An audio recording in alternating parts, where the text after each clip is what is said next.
Hi, everyone, and welcome to another episode of PDN Live. I'm Shannon, your moderator, and with me tonight I have Rob and Chris Fry. And tonight our topic is file defense. What an incredible year it's been for PDN Live. This is our last one for 2015. So Rob, do you want to kind of recap what you've done this year and everything that you've done with Personal Defense Network and what you have going on for the rest of 2015? It's been a busy year. It's been we launched Personal Defense Network live. That was pretty cool. We did that during the tour. Of course, 2015 tour was our busiest tour. More instructors, more classes, more locations. And PDN launched its version 2 of the platform. So those who have been regular users since going all the way back to 2010, maybe premium users when we launched that program in 2012, everybody saw a big upgrade, a lot easier to use the site. I think it's a lot easier to find what you're looking for, the search engine. So all of the hundreds of free articles and videos and all of our premium content is now presented, I think, in a much better way. And we're actually very, very close to launching. The last thing we're going to do new for 2015 is launching our distance education program. So some people who followed my work, maybe outside of or beside Personal Defense Network, are familiar with the distance education stuff we do through the Association of Defensive Shooting Instructors and the distance education program that we send out for the Counter Ambush Home Study Kit. We're now going to be doing a completely digital distance education program with courses for certification coming up very soon at personaldefensenetwork.com. So that's been the big news there. I've got a handful of classes left back on the East Coast, and then 5 more classes, and then the year's done, and time at home with the home for the holidays. I bet it's good to be home. You've been on the road for quite some time. Hey, Rob, if people want to find you on the interwebs, where can they find you at? For the educational information, most of the stuff is nowadays at personaldefensenetwork.com. Obviously, icetraining.us is where we list all of our courses, all the training programs, all that kind of stuff. There's an online store there for books and DVDs, and I'm on all of the social medias under my name, or like at Twitter and Instagram. It's actually Pincus Rob. Awesome. And then for a reminder for those of you that are watching, so much for submitting your questions. If you have any during the course of tonight, feel free to type them in the live chat to the left or to the right of your screen. And also, while you're around that area, sign up for our newsletter. The link is below. So, Chris, welcome to the show. Great to have you. Chris Fry with Modern Defensive Training Systems. Chris, do you want to tell us a little bit about yourself and how you came into the personal defense industry and what your views are on improvised and low-profile defense, which is tonight's topic? Wow, you threw a lot at me there at once, Shannon. Well, first, thanks for having me. It's good to see Rob. Last time I saw Rob was in Ohio for the Polypalooza conference, and I saw you for what, Rob? 5 minutes? You came in? Something like that. I showed up late for the end of the party and then taught, and I was out of there. Yeah. So good to see you, dude.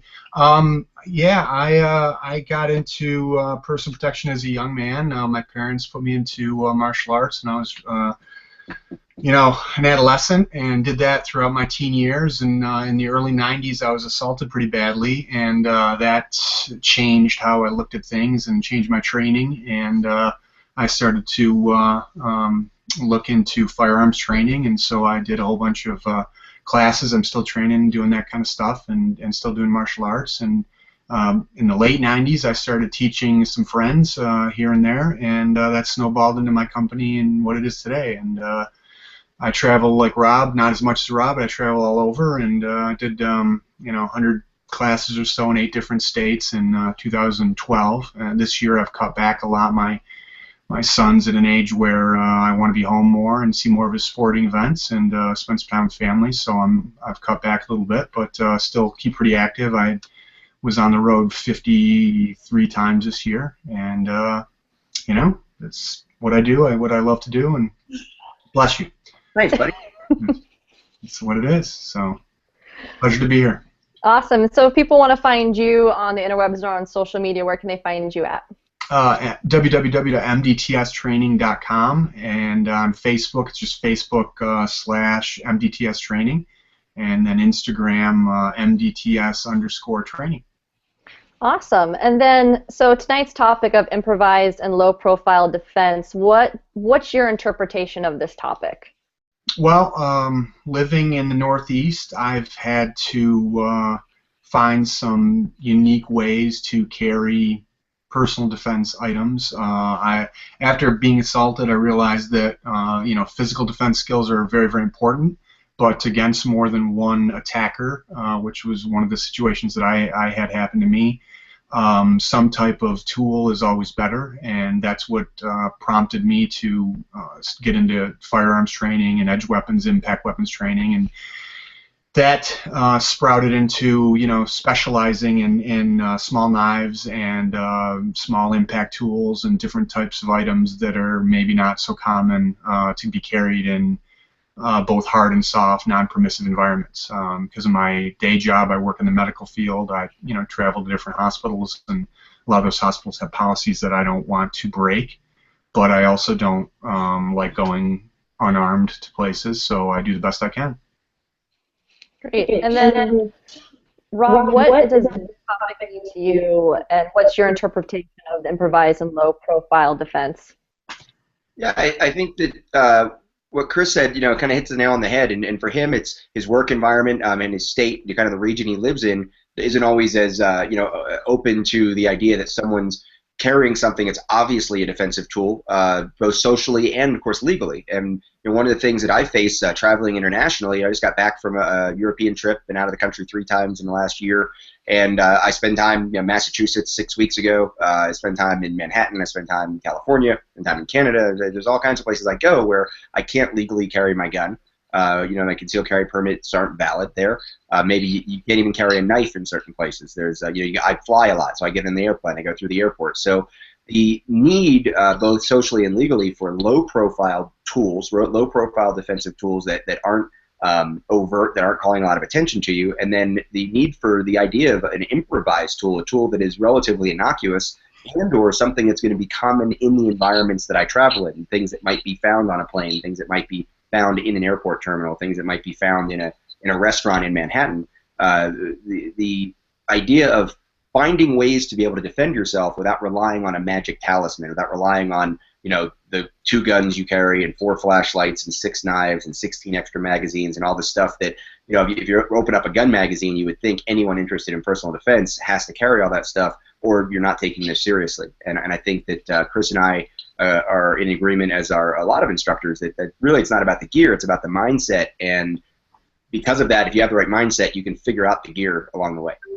Yeah, absolutely. And the world's changing. We look at what happened in Paris, and I'd love to be armed with all that stuff all the time, but unfortunately, you have family, you have friends, you have work, different things that are priorities in your life, and you can't be that way. And at least I can't. And it's easy for some people to say, well, then move, go somewhere else, go somewhere where you can do all that. And yeah, like I said, that's easy for them to say. But when you've established a life somewhere and you don't really want to move, then this is what you have to do. So we try to prepare as best we can. And like Rob said, it's for me, it's about the mindset. Yeah, and Chris, I think you brought up a really interesting point about how you work in a hospital. You can't necessarily. One of our viewers, Linda, she wrote in that she works for the postal carrier, so it's definitely a no weapons zone. So she covered what to do in a workplace violent event. How can she prepare herself for that, working somewhere where she can't? She's very limited with the weapons she can use. Yeah, I think number one is that mindset and awareness, and I break it into like 3 different types of awareness. We hear that word used a lot, but I think it needs to be defined better for a lot of situations like this and in self-defense in general. And so I break it into environmental awareness, situational awareness, and then personal awareness. And environmental awareness for me is if I go into an area, like Rob was saying, a restaurant, a room at work, a cafeteria, common places that we travel and frequent. I'm practicing looking around, trying to find things that I know I could use, and then I'm looking at other objects that might be usable to protect myself. But most importantly, it doesn't matter what you pick up. I mean, you hear it all the time on the internet. I'm ready for anything, and the fact of the matter is most people aren't, and you need to have a delivery system. I mean, having that mindset's great, but you have to have some skills behind it. So having some empty hand training, having some small impact tool training, getting to a class or two and understanding how to implement and apply those tools to defend yourself is also critical. Not just having the tool. You know, I mean, a lot of people have guns, but a lot of people don't know how to shoot very well. So, Rob, what do you think? I mean, Yeah, I mean, my first thing would be, first of all, you know, I'm glad that question came up at the beginning of the show because I'm sure a lot of people had that kind of question because of where they work or where they live. And I would say, you know, stay tuned. And throughout this next, you know, 45 minutes or so, you're going to hear a lot of things about improvised tools that may work in your environment, and or you may just start brainstorming about the things that you can carry or the things that are always, you know, in the area that you're working that you could push into service as a defensive tool, that delivery system to increase your ability to deliver force to someone and or to increase your ability to withstand attacks. You know, people think about not only what they have to use to hurt the attacker, but we talk about, like in our school defense program, what do the kids have? You know, put a couple thick books in a backpack and put it over your chest, you know, worn backwards, and that'll stop a lot of pistol bullets. It'll stop a lot of shotgun rounds. So what do you have to defend yourself in that active killing, that spree killer, the terrorist event, or that large-scale workplace violence event where someone's just out to get everyone? You may be more interested in defending yourself than, you know, taking the fight to the bad guy if you don't need to. Yeah, same thing. Like exactly. I mean, I carry a backpack every day to work, and you know, that backpack is, I liken it to a shield, you know, in the sense of, I mean, I've got some things in it that are heavy enough that may or may not stop a bullet, but I also look at it as far as stopping a person with a contact weapon. I look at it as using it to create space and block things coming at me. So again, it all depends on the mindset, having the delivery system, and then that awareness of you know, your environment, of the situation you're in, and trying to de-escalate whatever you can, whenever you can. And then that personal awareness, what do you carry on you, why are you carrying on you, and being prepared for such things. So I know we'll dig deeper into what you can use and what tools you have, and I'm glad you brought up the Paris tax because it's been a lot of questions revolved around that, and people are wondering to what extent should their training be altered given the state of terrorism in the world today and the possibility that we may find ourselves in the midst of a terrorist attack. So what would you say to that, Chris? Well, it's a scary, scary thing. You know, I think number one, you have to make a decision. You have to be willing. You have to be willing to do harm to somebody, and you have to be. I think you need to be somewhat familiar with gunfire so that you're not in that freeze stage of fight or flight or freeze. You know, if you've never heard gunfire before, never been to the range, never shot a gun, the first couple shots you hear in a cafe somewhere is really going to terrify you and possibly freeze you up. So familiarizing yourself with guns and the sound of guns is important. And then having that willingness, that mindset that you're going to do whatever it takes to live and survive. And if that means picking up a fork off your table and hiding behind a corner of a door with a friend, and when, you know, a bad guy comes to the door with a rifle, one of you grabs the rifle, the other one stabs the guy in the neck. I think that's, you know, the best you can do in those situations if you're not armed up, you know, with a rifle or handgun or multiple handguns or whatnot. Chris, I just thought, remember, I was coming up, I think it was the first time you and I had dinner together up in New York, and we were going to eat at the casino. Yeah, yeah. And you said, well, I don't usually go to the casino. I can't carry my gun. And I said, dude, there's guns all over the place here. We'll get one if we need them. Yeah. Right? Between the security, the bad guys, like, and that's really the way I think about it. I travel so much without a gun that you know, it's that liberator concept. That fork is how you get the rifle from the bad guy. That you know, trash can lid is how you defend yourself from the knife long enough to pin the guy down, and then it stops being a shield, and the trash can lid is an impact device. So that idea of doing what you need to do to get to the point where you can get to a better tool. I mean, lots of people in gun world will say, well, I only have a pistol so I can fight my way to a rifle. Well, in Chris's scenario, you have a fork so you can fight your way to a rifle. Yeah. Right. So, Rob, you travel a lot, and you travel around the country and internationally. What type of training do you do yourself to prepare for being in these areas potentially unarmed? Like, what do you change your training regimen based on where you're going, knowing that you're not going to have a weapon on you? Not really, not anymore. You know, I occasionally will still, you know, kind of take a class and find something new. A lot of what I do is really maintenance and you know, fundamental techniques. It's not trying to get fancier and fancier or more advanced and advanced. It's really, fundamental close quarter strikes, fundamental grappling skills, fundamental striking skills. The idea of, I like to think of a lot of the things, especially with improvised tools, a lot of using small impact devices, using small knives is really an extension of what I would train in an empty hand technique. So it's a lot of the same body movements, a lot of the same concepts. You're using the knife or you're using the impact tools as a force multiplier to increase the level of energy that you're delivering, or to concentrate that energy onto a smaller point. Obviously, like a sharp edge of a pen or the very sharp edge of a knife. All you're still striking someone. You're just putting all that force into much higher pressure per square inch, so to speak, as you cut into the body and you do more damage. So I see it as an extension of that. There are times when I will specifically, for a long time, I carried a hooked wooden cane a lot. I've kind of gotten out of the habit, but I still think a hooked wooden cane is one of the best low profile, easy to carry around. You can take it on a plane, you can take it into a bank, take it into a museum, take it into Europe, take it into Manhattan kind of tool that's incredibly capable, both as a defensive tool and as a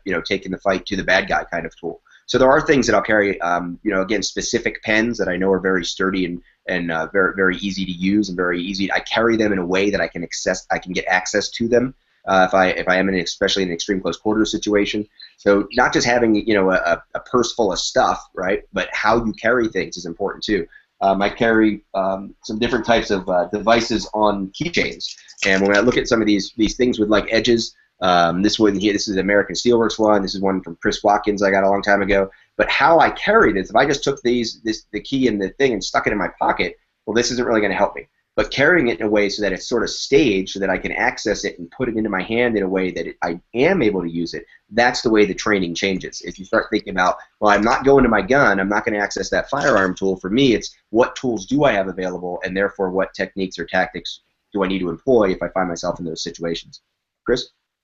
Yeah, I totally agree, and I think staging tools like that is important too. You're walking out to that parking lot at work. Now here in the Northeast, now with the time change, it's dark at 4:30 or whatever, and so walking out to a car in a parking lot that's half a mile away, having that small tactical pen in your hand, having that flashlight in your hand that you can deliver, bright white light and possibly use it as an impact tool. Prepping that ahead of time is important. It goes hand in hand with your awareness, and like we were talking about before, you can use that if you have on you. You can use those tools like that decapitator that Rob just showed to fight your way to safety, to a position of safety or to a better tool or weapon.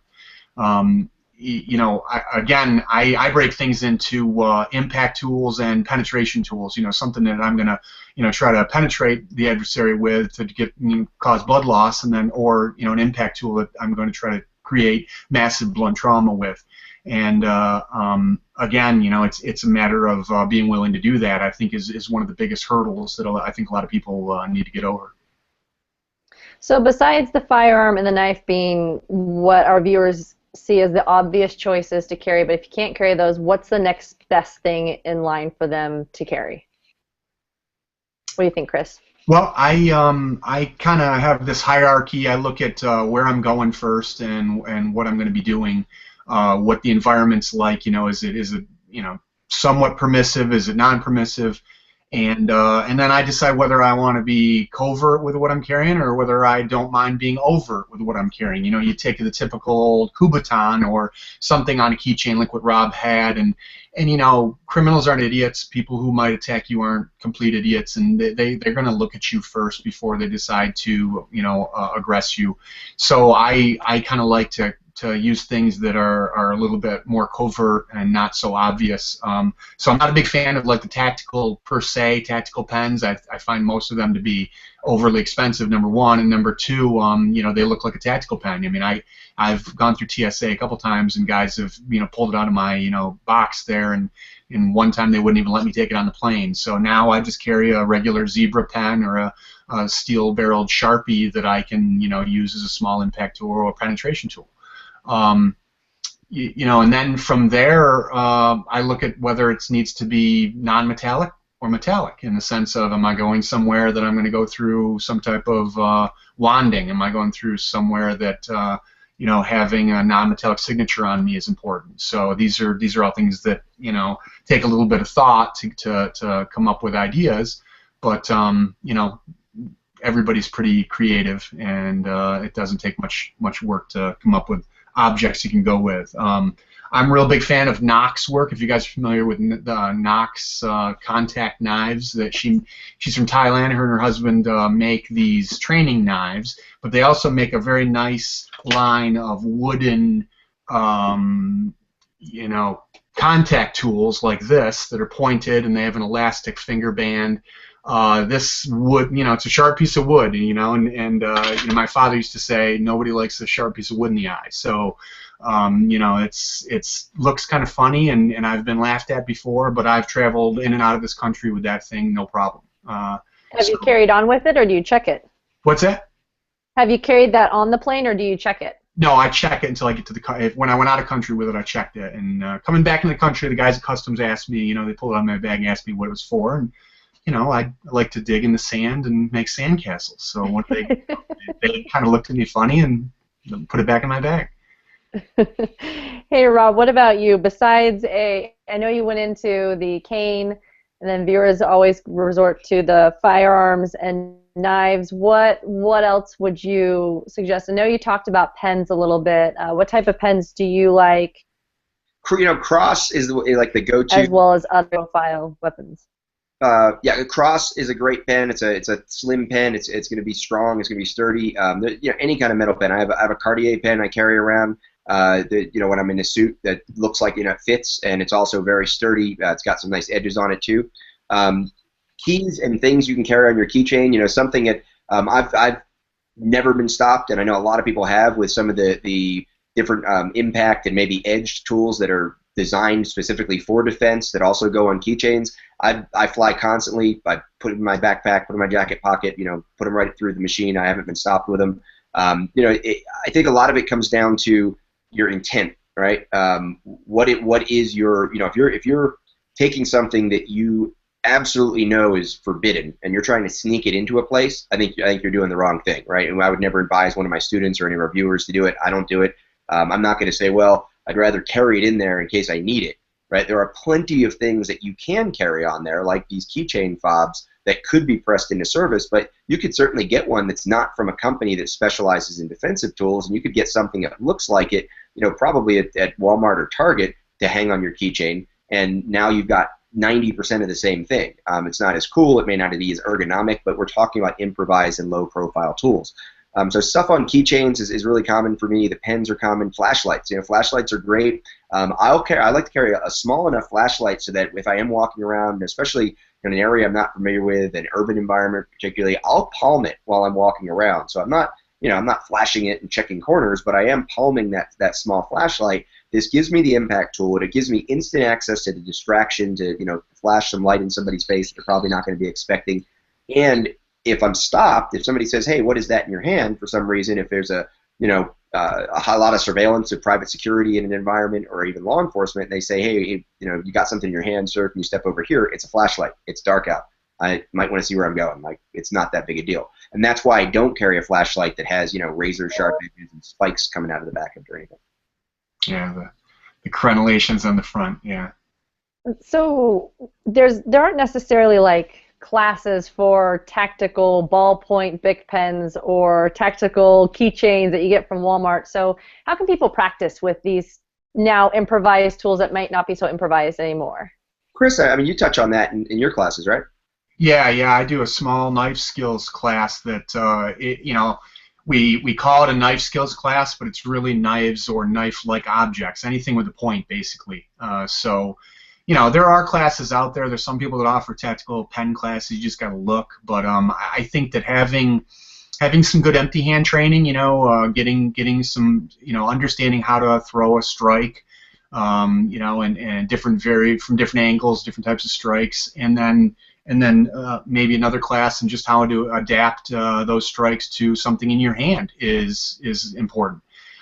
So, you know, it's not something that comes real natural to people. It takes a little bit of practice, but it also doesn't take a long time for train up. I've been doing Filipino martial arts for 20 some years now, and I think that most people that study like knife impact weapon styles are more the exception to the rule. Most people aren't that dedicated. They don't want to go to a class, 2-3 times a week. They like something, here and now, and maybe practice it, once a month or something like that. But they don't have the time. Again, in my experience, most people don't have the time or the wherewithal to put dedicated practice into something like improvised weapons. So we've talked about going into it pre-planned, looking around and thinking, okay, I have this pen, I have this keychain, I have this flashlight. So let's shift gears to a home intruder. You're awakened from your sleep, the intruder's right there. How can you improvise that scenario? I actually did a segment. It's at personaldefensenetwork.com. There's a segment there on things you have around your house that you could press into service, right? And I think in that segment, I picked up everything from, a lamp and talked about how the cord could be used to kind of trap or entrap or ensnare or obviously garrote someone around the throat, to a Jack Daniels bottle that you could smash somebody with. You could put a heavy candlestick or just some kind of ornament or paperweight or, fancy rock or, geode or something on a bookshelf, and that it's pretty and it's there and it's fine, but it's really there because if somebody pushes you into your living room from your front door, you can reach up on that shelf, grab it, and smash them in the back of the head. So you can stage relatively innocuous items around your home, or you can just think in general, where are the heavy things, where are the pointy things, and where are the long things that I can use to block or create space with. Chris, what about you? What do you think for the home invasion intruder that's right there in your face? Can't necessarily reach over to the drawer to grab the firearm out. What do you have in your what do you have set up in your room? Well, we can't reach over to the firearm. You're telling me I can't? Oh man! again, a robust. That far away. Yeah, exactly. I think it's important to have a robust empty-hand skill set as a foundation, and like Rob said, I'm a big fan of staging different things. My wife, is.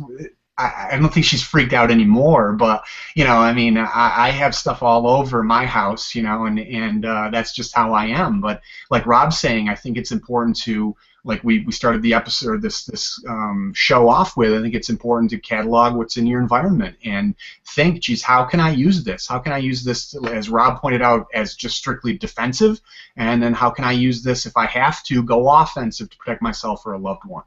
But staging things in your environment, on my nightstand, I've got some knives and stuff, and I also have a lot of different training tools around that would work perfect for batons, and I do a lot of edge weapons work, so I have some aluminum training swords, and I have no qualms about picking one of those up and going to town on somebody with one of those. I'm confident I could distract them long enough to get to a better tool. Now I know not everybody has stuff like that laying around, but your kids, wiffle ball bat. I don't want to get hit in the face with a wiffle ball bat very many times. So it's all a matter. Again, it goes back to that mindset and the willingness to take it to somebody, and then having a little bit of good environmental awareness to be able to select items in your environment and then have that foundational delivery system. And what about inside of a vehicle? Rob, you travel around the country primarily in your vehicle.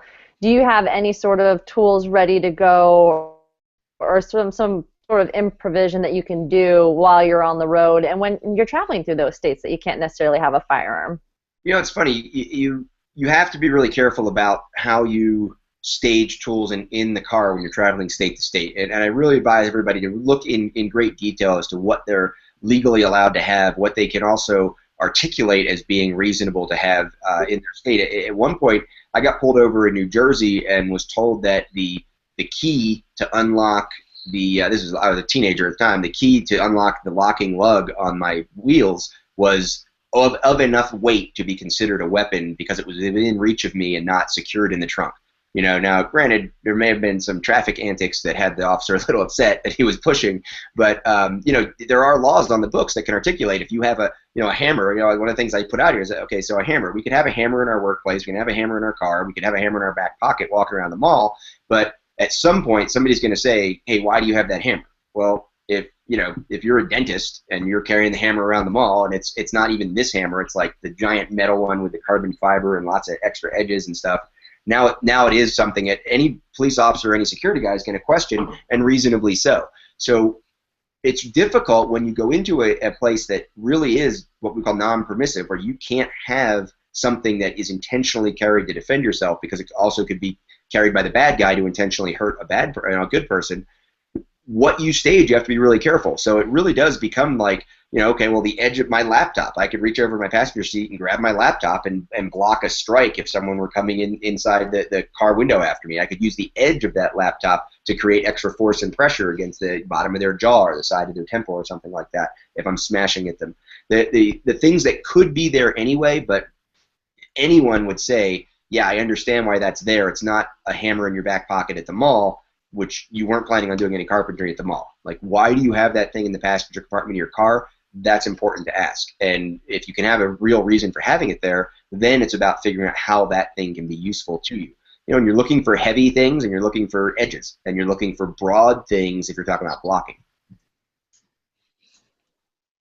So when you travel across state lines and you kind of find out what's permissible or not in each state, is there a guidebook that you go to or a single website resource, or are you just looking it up state by state? It's hard, when students ask me, I tell them, if you don't have something like in writing, or at least a recent printout from the Attorney General's or a state code section type website, you're on thin ice, because it's hard to go to websites. There's some really good websites for like concealed carry reciprocity that get policed and by the community, because if somebody's got something wrong up there, people can get in a lot of trouble. So the community really keeps those things updated well. But I remember expandable baton. So I went through a stage where I was asking a lot of people about carrying a small expandable baton, a small asp type thing that was it's probably 16 inches. It was very small, even expanded, but it was easy to carry and concealable. And it was easy to palm as a small kubaton, and you could get a little extra length out of it for shielding or for extra reach and for extra power on an arc for a strike.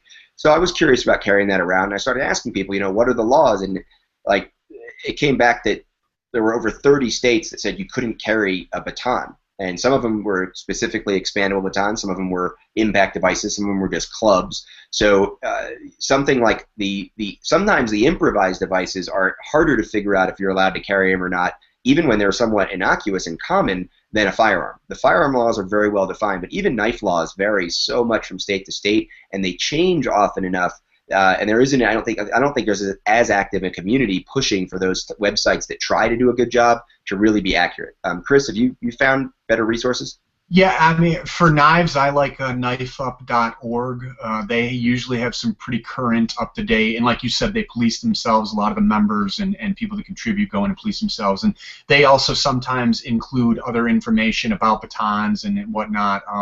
And then, handgunlaws.us has some extra information in their PDF files for each state. But Rob hit it on the nose. I mean, there's a lot of gray area in the different laws, and you literally would have to study the use of force law for every state you go into in depth, and that's, that takes a law degree. So I'm a big fan of these kind of things, that if I'm going into states like New Jersey or whatnot, or when I'm traveling to New York City, is having things within reach that I have good plausible deniability or accountability for. An example of that might be a tourniquet. This cat tourniquet. I usually have one of these in my pocket of my coat, and I have one in my car. And not only does it serve as a good medical device, as a tourniquet, but also that nice plastic windlass that's here is held in the correct position, makes for a pretty decent impact tool like a kubaton. Something else that I tend to roll around a lot with is this wrist weight, and this is from ironmind.com. And this is for wrist exercises. I damaged my wrist several years ago, and I got one of those to help rehabilitate my wrist. And while I was rehabilitating my wrist, I happened to maybe whack, a training dummy a couple times with it, and realized, geez, that's a very nice, impact tool. So that I can have in the front seat of my car, and it's used for exercise. The tourniquet, that's a medical device.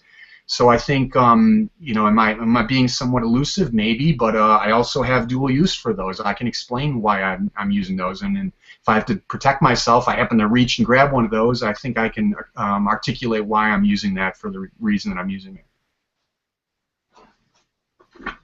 For those of you who have just joined us, this is PDN Live with Chris Fry of Modern Defensive Training Systems, as well as Rob Pincus, Executive Director of the Personal Defense Network. Topic is improvised and low-profile defense. If you have any questions during the chat, please feel free to type them in the chat box. We'll do our best to get around to them. If you like what you're hearing, sign up for our newsletter. The link should be below in the description of this broadcast. You can also check us out online at personaldefensenetwork.com. Lots of great videos and articles there. You can find us on Facebook as well as Instagram at PD Network and Twitter on @P_D_N. So we've talked a lot about the different tools that you can improvise with, being situationally aware.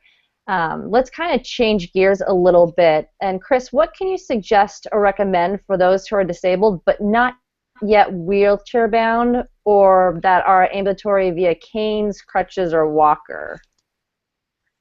Like, how can those people train? They have tools with them, but how can they train? Oh, how can they train? Well, I think that their best bet is to train with the objects that they have. That cane, like Rob already mentioned, the cane. I mean, there's some good resources out there. Both, actually, I think PDN has. Rob, don't you guys have a video on PDN as far as using the cane for self-defense? Yeah, we've got a cane self-defense video, and it's really, it's obviously geared towards someone who's able-bodied, who's carrying the cane specifically for defense. But we actually did an episode of Best Defense. We talked a lot there, and I had Jacob Romo from White Rabbit Protective Services, a wheelchair-bound defensive shooting course also that we did on DVD. So we've got a lot of that information at PDN. I think you're right, Chris. It's important to think about, again, if you have that cane, and if a cane comes off the ground and you're going to fall over, well, then you're going to learn how to fight with the cane from the ground, right? Mm-hmm. But if the cane is there to support 20% of your weight, and you can stand up and use that cane, especially if somebody's pushed you up against the wall, pushed you up against your car, and you have the upper body strength, and you can fight with that cane standing up. Well, you've got a great tool in your hands with you got the blue tag hanging in the window of the car, and you have no reason to have to explain why you're carrying it. Yeah, and I would obviously start any of these individuals off with a heavy focus on awareness of threats, how to recognize potential threats, that situational environmental awareness, and how to verbally de-escalate those threats, so that, only as a very last resort would they have to go physical, and then using the objects that they have with them would be, I'd rather teach them to try to use the cane, use the walker to their best defense than to try to give them something else. A walker, if someone is not really ambulatory and they end up on the ground, that walker is a great way to keep someone away from you. So it's just a matter of, I wouldn't be working so much with them in an offense capacity as I would teaching them to use that walker to keep space, between them, keep that walker between them as a shield. And unfortunately, then you just got to have the stamina to keep it going. Yeah. What about those with wheelchairs or wheelchair bound? I think that having some type of, like a pen or a Kubotan or some type of handheld penetration tool or impact tool isn't a bad idea if you're in the wheelchair, because a lot of times, they can keep their hands, are fine. I mean, they're usually moving themselves around in the wheelchair. So having a robust skill set as far as what they do with their hands would probably be something to look into. I think I recall seeing some video of Mike Janich, who's also a PDN contributor, working some knife work with guys in wheelchairs. And I've had one individual come to one of my knife classes in a wheelchair. And mobility is definitely limited, but giving them those skills of the hands gives them enough confidence to get a couple good strikes in, and then try to create space. And so it's a matter of that mindset, understanding where they want to go, what they want to do, and then giving them a few robust tools to achieve quick escape would be my my take on that. Gotcha. So we're going to kind of switch it up here a little bit. Let's talk about low-profile traditional tools in the sense of knives and guns. Rob, a lot of people always want to know, what do you carry and how you're carrying it? Yeah, I personally, very rarely will I be carrying a full-size double-stack gun. I can't remember the last time I carried 2 guns on my person when I wasn't working in the armed professional capacity. I'm not the 6 flashlights, 16 extra magazines kind of guy, and generally I'm wearing a t-shirt and jeans or a pullover and jeans, or I've got a tucked-in button-up shirt and some dress pants. So the idea that I'm going to carry a whole bunch of gear, or that I want to dress around my gun, just isn't part of my lifestyle, and it really hasn't been for a long time. So I carry a lot of people know that follow PDN. I carry today a single stack 9mm gun, and I've been carrying that single stack 9mm gun for a couple years now. I was carrying a subcompact double stack 9mm gun before that, and I carry in the appendix position because the way I dress, it's easy to keep that gun low profile. And I recognize that is a concealability, convenience, carryability choice that I'm making. So my everyday carry is relatively low profile. I think most people in the firearms community would consider my choices to be driven by a low profile nature of my lifestyle and social situations and things like that. So I think it's something that's important to realize, that when we talk about this topic tonight, and I'm glad that question came up, because I'm not just thinking of improvised tools. I really am thinking about, how do you carry a gun and how do you carry a knife when you don't want people to know that you're carrying it, and not for legal reasons, but for just personal reasons. So I think that inside the waistband, single stack guns. There are plenty of good single stack 9mm out there. I don't think you have to go to sub caliber. I don't think you have to go to pocket guns anymore. The belly band, that I did a belly band design with crossbreed holsters. I got one of them sitting over here. I'm wearing an appendix holster right now that's made by crossbreed holsters. I was wearing a Spencer Keeper's Errand, experimenting with that a little bit, kind of testing that out and giving him some feedback on that recently. It's a very low profile, convenient, easy on for running errands, easy off kind of low profile carry option. And Chris, I know, Chris has designed a great product for people interested in carrying traditional tools in a low-profile way. So I'll let you take it from there, Chris. Yeah, I'm right up there with Rob. My lifestyle is such that I don't want to have to be that tactical guy that's got to have the 3 guns and 15 mags and all that stuff. So again, I run around pretty light loadout. Similar to Rob, I've been running a Glock 43 appendix carry now for 6 months and love it. And then I always carry a knife and then some medical stuff and flashlight, one flashlight. And as far as carrying knives and stuff, what Rob was saying is I designed the pocket shield here that is a moldable plastic shield that goes in the pocket, and it conforms to your leg, so it goes in your strong side pocket, and because of the slotting on it and the notches and everything, you can mount small fixed blades, flashlights, folding knives on this shield and put it in your pocket. So there's no clip showing for a folding knife, and you could carry. I've got guys now that have emailed me and they're carrying 9-inch, fixed blades in their pocket, and nobody knows it's there. So I designed that for my personal use, and then started showing it to people, and eventually got it manufactured. So I think there's ways to do this, and I think what's important is whatever you do carry, it's easy to get to, and it's close to your hands. So whatever you're carrying, you want it to be in line with about the natural dangle of your hands, where your hands lie if you just let them hang at your sides. So that's why I like the idea of something, in my strong side pocket, or along appendix, like what Rob's saying, is keeping it, in the front of my body where I can get to it fast. Because if I'm going to need it, I'm probably going to need it bad, and I want to get to it rapidly and efficiently. So Rob, those that are listening and say, okay, I have this low-profile firearm or knife, and I've decided how I want to carry it. And now they want to train with it. How can they find the right training course to train with that firearm, with that style of carry, or what resources do they have to take it to that next step? Yeah, obviously, Personal Defense Network. I mean, take a look at the instructors we have. You know, you're not going to see a lot of guys wearing multicam, doing bounding Overwatch, and running around, blowing up cars on the range and throwing smoke bombs. This is not what we do. It's not the clientele that most of our instructors are even interested in, let alone are appealing to. A guy like Chris that shows up, wearing jeans and a pullover and just says, okay, guys, we're getting ready to work. And I show up at the range. I'm wearing a polo shirt and a pair of khaki pants or maybe jeans on a different day. And it's a lot of times you can just look at the instructor. You can certainly look at the students in the class, and you can tell, am I getting into something where I'm supposed to dress like a SWAT guy? And does that fit my lifestyle, or should I just show up in jeans and sneakers and a t-shirt or a sweatshirt in the winter and be ready to work and be ready to learn how to access my tool in a context that makes sense?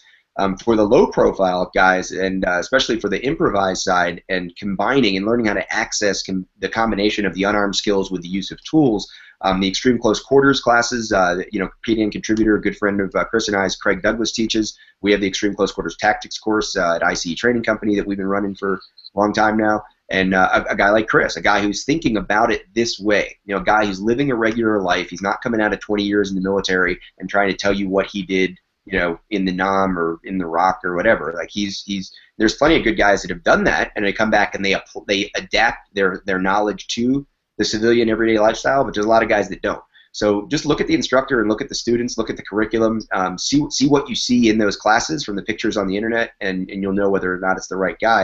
I think Chris and I could probably give you a list of guys that are good and bad. I always just start with Personal Defense Network. Take a look at our contributors. They're guys that I obviously think are good, and they're guys that I think understand this approach to personal defense in a realistic way. Chris?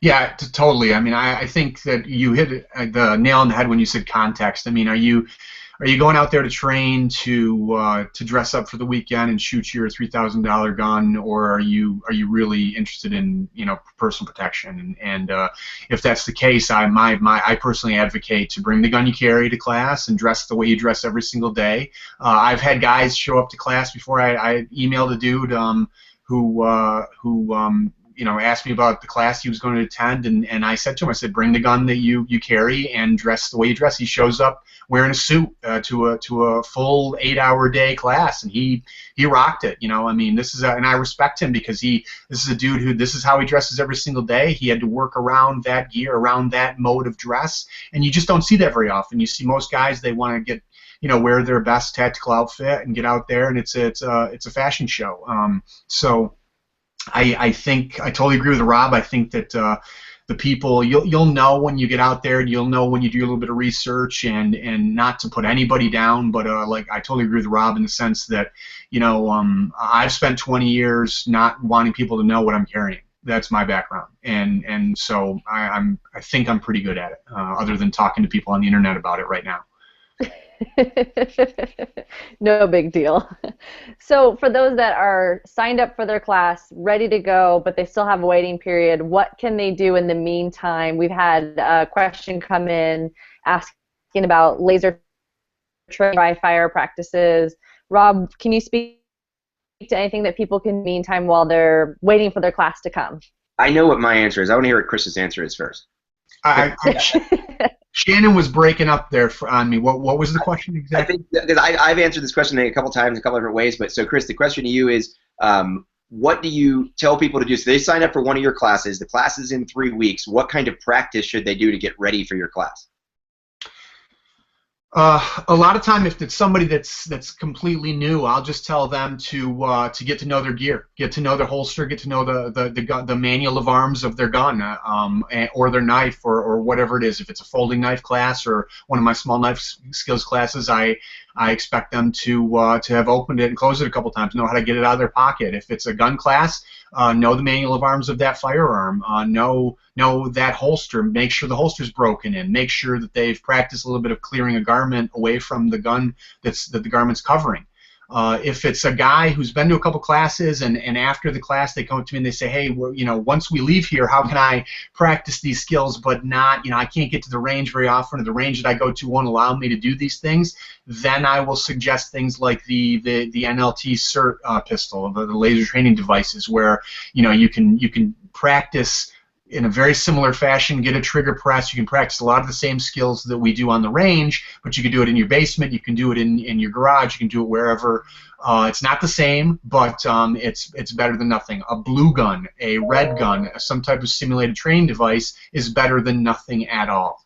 So and also I'm a huge advocate of getting into some type of martial art class. That even if you go once a week, go to a Brazilian Jiu-Jitsu class, go to an MMA gym, or whatever your favorite is. But experience other people trying to punch you in the face. Experience pressure. Experience aggression, so that when it happens, you are somewhat familiar with it.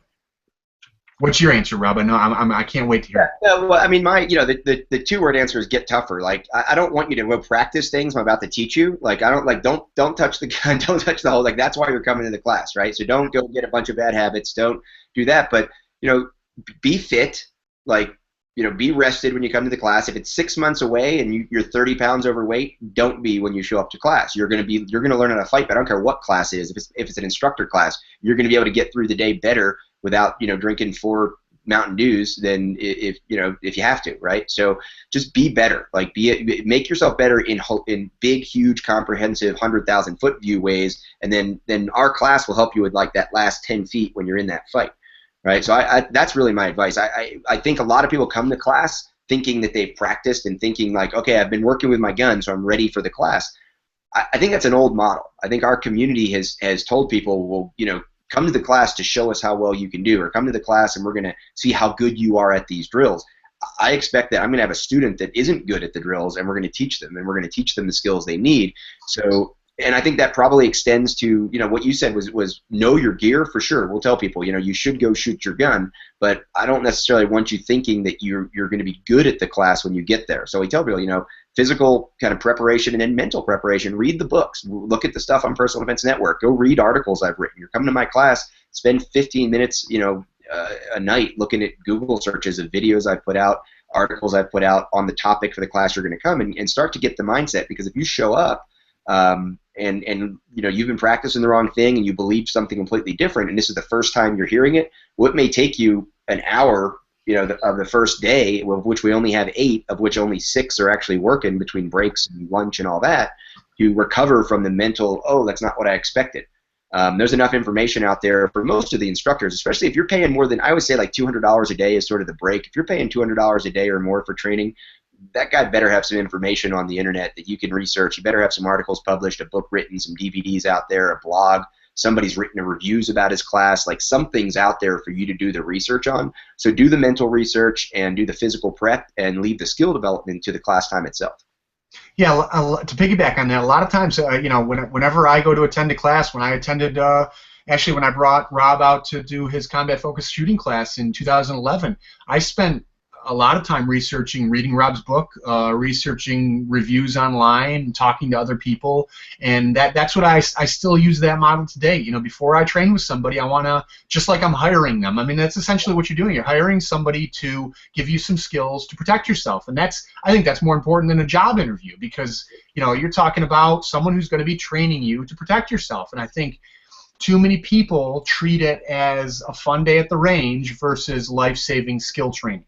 And so do your research. Look into it, see what this person's background is, and see if they're the right fit for you. Again, if they're decked out in all that camo and you're a civilian who works 9 to 5, unless you're doing it because you like to dress up, which is cool. Everybody loves to have a good time. I mean, I like going shooting with my buddies and dressing up, but when it comes to these life-saving skills that I'm going to experience on a daily basis, I don't need that kind of thing. So I think we've got time for one more question or topic tonight, and that is being in a group setting. And the question that came across was a church setting, and it's a congregation of people who know each other, and a threat comes in. How can they improvise or utilize their low-profile weapons as a group, and how can they prepare for that? Well, Rob, you want to take a stab at this one? Chris, go. You jumped in, man. Go for it. Yeah, I first and foremost, I would advocate them having a plan ahead of time. Having having dedicated individuals, part of the congregation or part of the church itself, that have a dual purpose. Their job is a greeter or whatever, and that greeter's job is to keep an eye on certain people and look them over, see what they're wearing, see if they can see any telltale signs of threat, and then have certain people positioned in certain places, having a deacon in each hard corner of the church, so that they can see the entire congregation and be able to respond immediately. Having certain people seated throughout the congregation, throughout the church, and that are dedicated to responding to a threat. I've been working with a group here in the Northeast that has taken this very, very seriously, and they've gone out of their way to formulate a plan in case something bad happens. And then we go right back to what we talked about earlier tonight, looking at the church. If they can't carry weapons or won't carry weapons, dedicated weapons, looking at the church itself or wherever the service is being held, and trying to source potential tools there that they could use. Rob, what do you think? Yeah, I just did a video on this yesterday. Not sure whether that's usually so I actually just did a video clip on this yesterday. We had a great article written called Ministry of Defense. People can find it at personaldefensenetwork.com, and it addressed this issue. We also have some other articles that have been written in the past on this topic, and it's something I've done a lot as I've traveled around. I'll have students and hosts of classes say, hey, do you know anything about church security? What can we do? And we'll spend a couple hours with the group, whether it's a security ministry or the Ministry of Defense or whatever they call that group inside of the church. We'll spend some time going over what they do inside of the building.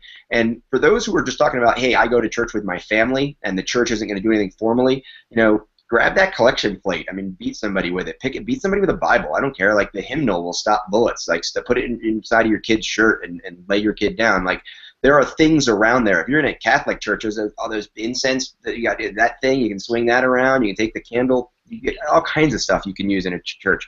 Again, you're in an environment, look around, and what do you have? And the most important thing you have, if you can motivate them, is that swarm and that mass of people. Because, like we saw, everybody's talking about the train in France, that the 3 Americans, a couple other foreigners also jumped this one very determined, very well-armed, very passionate would-be killer, and took this guy out, just with their body. And we know that's what we teach in our school attacker response course, and it certainly applies to any house of worship as well. You've got people there, people who care about each other. If they have the mindset ahead of time to not just run and scatter and duck under a pew, but to act as a group and overcome that force, overcome that bad guy, that person who's acting out, whatever way it is, I think you're going to see a lot of strength there very quickly with improvised tools or training with a plan and having obviously dedicated armed personnel there as well. So I think there's a lot of options. Well, we're at the top of the hour tonight. Chris, I want to thank you so much for being here on the show with us. Chris Fry of Modern Defense Training Systems. Chris, where can people find you for more information about you and your program? They can go to www.mdtstraining.com, or they can find us on Facebook at Facebook/MDTS And thank you very much for having me on. Yeah, and Rob, thank you for being on here as usual. Where can people find you, and where can people keep talking about this conversation after we sign off? Yeah, personaldefensenetwork.com. That's where we've got a lot of information. There's a lot of Chris's information there, too. Chris has been one of our contributors for a long time. We've done some DVD work together. Chris, hey, how about we do a DVD on low-profile and improvised striking and edge weapons? Yeah, sure. Yeah, I've been asking Chris for about 6 months. Now I've got some witnesses. So hopefully we'll see that come out in 2016. Maybe we'll do one of these distance education classes on it as well. It's always great to work with you, Chris. Great to see you. We'll find some hangout time, maybe at SHOT Show or something like that. As far as me, ictraining.us. If you're on the internet, you can't find me, your internet's broken. There's articles, there's stuff out there. Classes, Personal Defense Network Training Tour 2016. We're putting the plans together on that. Look, Chris, we'd love to have you and some of your classes on the tour this year. We've got a lot of other instructors already committed. We've got everything set up and ready to launch just after the first of the year. So there'll be a new web page. We'll announce all of our new sponsors. We'll announce our training dates, March to July of 2016, as we usually do. Probably about 60 or 70 classes this year all over the country. So there'll be a lot of options for people to train with our contributors, both on the tour and off. Of course, we're all really busy. Chris, I'm sure you'll do your 50, 60, 70, 80 courses again next year.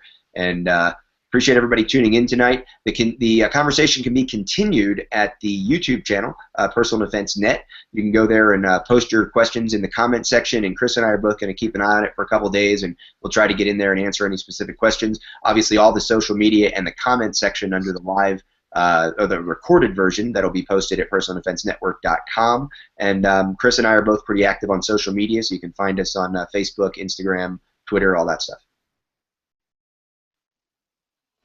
Awesome.